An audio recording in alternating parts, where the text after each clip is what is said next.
Next जो है हमारा क्लासिफिकेशन ऑफ कॉन्ट्रासेप्टिव मेथड।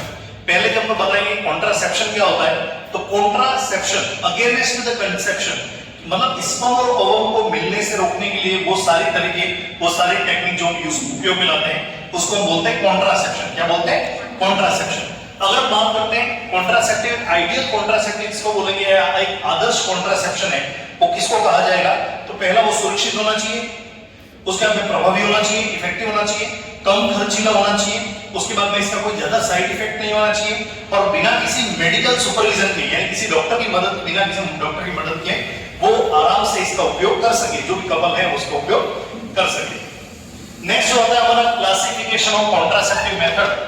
तो जो क्लासिफिकेशन ऑफ कॉन्ट्रासेप्टिव मेथड है उसको हम दो भाग में बांटते हैं। पहला जो है हमारा टेम्परेरी मेथड है और दूसरा है परमानेंट मेथड है। जो टेम्परेरी मेथड है उसको स्पेसिंग मेथड भी बोलते हैं। टेम्परेरी मेथड का दूसरा नाम क्या है? स्पेसिंग मेथड है, और परमानेंट मेथड का दूसरा नाम है टर्मिनल मेथड। ठीक, स्पेसिंग मेथड है उसके अलग अलग टाइप्स हैं, जैसे जो फर्स्ट है बैरियर मेथड, दूसरा है IUCD intra uterine contraceptive devices, तीसरा है हार्मोनल मेथड, चौथा है पोस्ट कंसेप्शन, यानी कि स्पर्म ओवम मिल चुके हैं अब आगे क्या करना है, और पांचवा है अदर मेथड जिसको मिसलेनियस मेथड भी कहते हैं। एक एक को हम डिटेलिंग बाद में लिखना, एक एक को हम डिटेलिंग में पढ़ेंगे। फर्स्ट जो है हमारा वो है बैरियर मेथड, जो स्पर्म और ओवम को मिलने से रोक रहा है उसको बैरियर मेथड कहते हैं। जिसमें पहला है आपका फिजिकल मेथड, जिसको फिजिकल बैरियर मेथड बोलते हैं, जिसमें फर्स्ट आता है मेल कॉन्डोम। तो कॉन्डोम जो है ये सबसे ज्यादा उपयोग किया जाने वाला अगर कॉन्ट्रासेप्शन जो है वो है कॉन्डोम, और जो सेफ भी है, साथ ही साथ में जो कॉन्डोम है ये प्रेगनेंसी को भी रोकता है, और साथ ही साथ में जो सेक्सुअल ट्रांसमिटेड डिजीजेस है उसको भी रोकने में मदद करता है। दूसरा है फीमेल कॉन्डोम, डायफ्राम और वेजाइनल स्पॉन्ज, जो टुडे के नाम से आती है। दूसरा जो है हमारा मेथड है वो है केमिकल मेथड। इसमें क्या किया जाता है, जैसे फोम टैबलेट्स, यानी जो महिला है वो अपने वेजाइना के अंदर फोम टैबलेट्स यूज कर ले जो स्पर्म को रोक रही है, या स्पर्मिसाइड जेली, स्पर्मिसाइड, साइड मतलब किल, ऐसी जेली, ऐसी क्रीम जो स्पर्म को खत्म करती है। और तीसरा है सपोजिटरीज। सपोजिटरीज का मतलब कि जैसे जो ओरिफिस में या वेजाइनल ओपनिंग में रखी जाती है उनको और क्या कहते हैं? सपोजिटरीज बोलते हैं। तीसरा जो मेथड है वो है हमारा कंबाइंड मेथड, जिसमें हम फिजिकल मेथड और केमिकल मेथड को साथ में क्या करते हैं? उपयोग में लाते हैं। जैसे जो महिला है वो अपनी वेजाइना के अंदर स्पर्मिसाइड जेली लगा ले, और जो पुरुष है, ये जो मेल है, वो कंडोम का इस्तेमाल करे। तो कंबाइंड मेथड का उपयोग किया जा रहा है, तो इसको बोलते हैं कंबाइंड मेथड। नेक्स्ट जो है हमारा IUCD intra uterine contraceptive devices.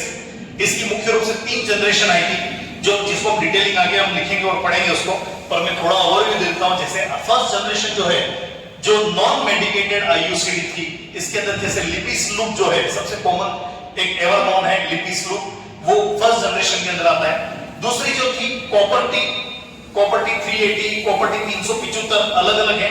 ये बनाई गई है कितने समय तक ये प्रोटेक्शन दे रही है वो है, तो सेकंड जनरेशन में कॉपर टी आती है।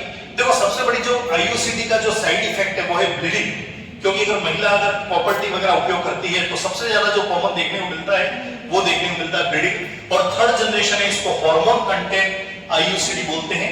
जैसे LNG-20 है आपकी, प्रोजेस्टेरोन इसमें हार्मोन आता है जो इंट्रायूटेराइन कॉन्ट्रासेप्टिव डिवाइसेस के है। नेक्स्ट जो है हमारा मेथड है वो हार्मोनल टैबलेट्स है। सबसे जो एवर नोन टैबलेट्स है वो है आपकी माला डी और माला एम। जो माला एम है ये सरकारी अस्पतालों में निःशुल्क बांटी जाती है, माला डी गवर्नमेंट जो प्राइवेट मेडिकल है उसके अंदर मिलती, कोई फर्क नहीं है।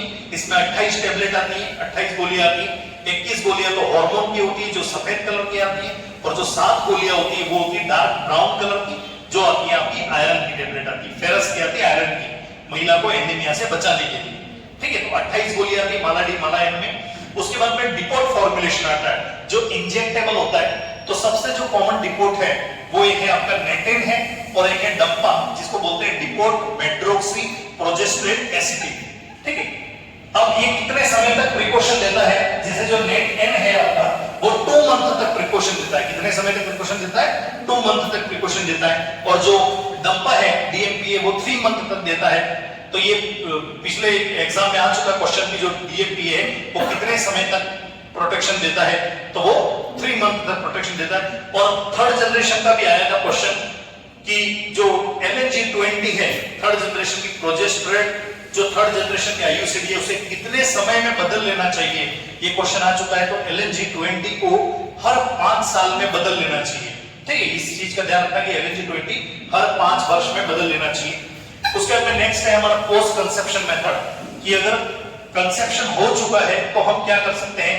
तो इसके लिए सबसे जो है MTP act, medical termination of pregnancy जो एक्ट आया था, उसके अंदर 3-4 मेथड है, जैसे डायलेशन, इवैक्यूएशन जिसको DNE बोलते हैं, डायलेशन, कर्टेज जिसको DNC बोला जाता है, और एक वैक्यूम मेथड आता है। ये 3 मेथड आते हैं।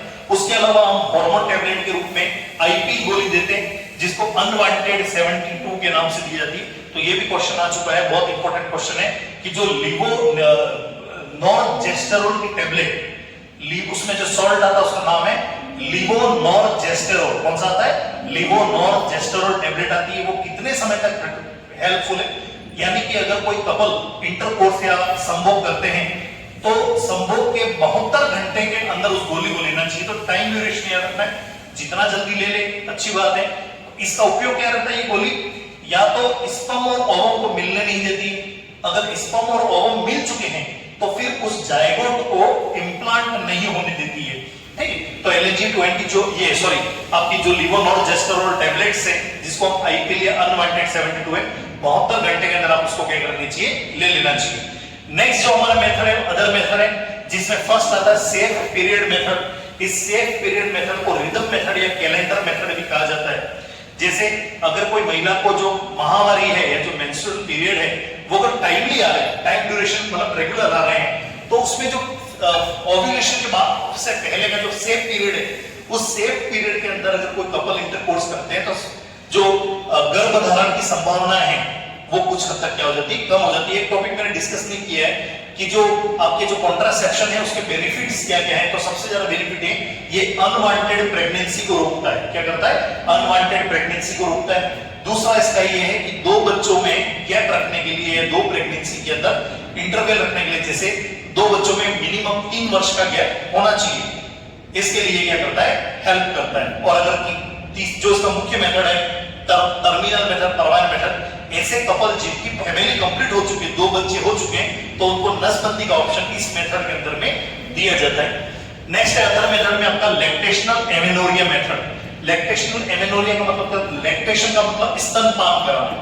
अगर कोई महिला रेगुलर बेसिस पे अपने बच्चे को स्तनपान करा रही है तो उसके अंदर ओव्यूलेशन की संभावना क्या होगी? कम होगी, क्योंकि जो मिल्क को बनाने के लिए कौन सा हार्मोन इंपॉर्टेंट है? Prolactin hormone. कौन सा है? प्रोलैक्टिन। और मिल्क को बाहर निकालने के लिए कौन सा हार्मोन इंपॉर्टेंट है? ऑक्सीटोसिन। कौन सा है? ऑक्सीटोसिन हार्मोन इंपॉर्टेंट है। तो अगर कोई महिला 6 मंथ तक एक्सक्लूसिव ब्रेस्ट फीडिंग कराती है तो उससे क्या होता है कि जो अंडा बनने की जो प्रक्रिया है वो कुछ हद तक क्या हो जाती है? कम हो जाती है। ठीक है। और नेक्स्ट जो हमारा कोइटस इंटररप्टस, ये सेफ मेथड नहीं बट अदर मिसलेनियस में है। यानी कि अगर कोई कपल है वो इंटरकोर्स कर रहे हैं, संभोग कर रहे हैं, तो जो मेल है वो स्खलन होने से पहले या इजेक्युलेशन होने से पहले जो उसका जो पेनिस है उसको विड्रॉ कर ले या बाहर निकाल ले, यानी जो सीमन है, वीर है, वो अंदर नहीं जाना चाहिए। इस मेथड को बोलते हैं कोइटस इंटररप्टस। और जो लास्ट मेथड है इसको एब्स्टिनेंस कहते हैं, यानी कि अगर इंटरकोर्स करे ही नहीं तो बच्चा होने की संभावना नहीं रहती। उसके बाद नेक्स्ट जो मेथड आता है हमारा परमानेंट मेथड है, जो टर्मिनल मेथड कहा जाता है। टर्मिनल मेथड के अंदर 2 मुख्य रूप से हैं। पहला जो है मेल स्टरलाइजेशन, जिसको वेसेक्टोमी बोलते हैं, और आजकल जो है वो आती है NSV, नॉन स्कैल्पल वेसेक्टोमी। न चीरा न काटा, नसबंदी की जाती पुरुष की। और जो फीमेल के अंदर है उसके अंदर होती है ट्यूबेक्टोमी, जिसको हम फीमेल स्टरलाइजेशन बोलते हैं। पहली जो बात आती है मेल स्टरलाइजेशन, जिसको हम बोलते हैं पुरुष नसबंदी। उसके अंदर जो टेस्टिस से वास्ट डिफरेंस, जो डिफरेंट डक्ट है जिसको हम वास्ट डिफरेंस बोलते हैं, दोनों टेस्टिस से वो जो स्पर्म को सेमाइनल वेसिकल तक लेके जाती है, तो हम क्या करते हैं? उन दोनों वास्ट डिफरेंस को काट देते हैं और लाइगेट कर देते हैं। इस मेथड को बोलते हैं वेसेक्टोमी। और महिला के अंदर जो ट्यूबेक्टोमी है, फीमेल स्टरलाइजेशन, उसके अंदर जो दोनों ट्यूब्स आती हैं, फेलोपियन ट्यूब, उनको काट करके क्या कर देते हैं? माध्यधरा की जो अंडा है वो फैलोपियन ट्यूब में आ ही नहीं और निषेचन हो ही नहीं। क्लियर? एक चीज हमको ध्यान रखनी है, अगर किसी पुरुष की नसबंदी हुई है तो कम से कम उसको नसबंदी के बाद 3 महीने तक अगर वो इंटरकोर्स करता है तो कम से कम किसी अन्य मेथड का उपयोग करना है, जैसे कॉन्डोम में अगर, ठीक है। जब तक ये पुख्ता नहीं हो जाए कि स्पर्म नहीं आ रहे हैं बाहर, तब तक उसको 3 महीने तक टाइम ड्यूरेशन ध्यान रखना। ये भी क्वेश्चन आ चुका है कि कितने समय तक कोई नसबंदी के बाद, पुरुष नसबंदी के बाद में कितने समय तक हमको किसी अदर मेथड का उपयोग करना है, तो मिनिमम 3 मंथ तक उसको उपयोग करना है। उसके बाद उसका एक बार टेस्ट होता है, उसके सीमन का, वीर्य का, उसमें स्पर्म काउंट चेक करके स्पर्म नील आता है, फिर एक बार और जांच होती है। जब 2 रिपोर्ट में लगातार नील आता है, स्पर्म नहीं है, तब उस पुरुष को पूरी तरह से स्टरलाइज या नसबंदी माना जाता है। ठीक, तो ये मेथड आपके हो गए, इसको हम डिटेलिंग हम बाद में पढ़ेंगे।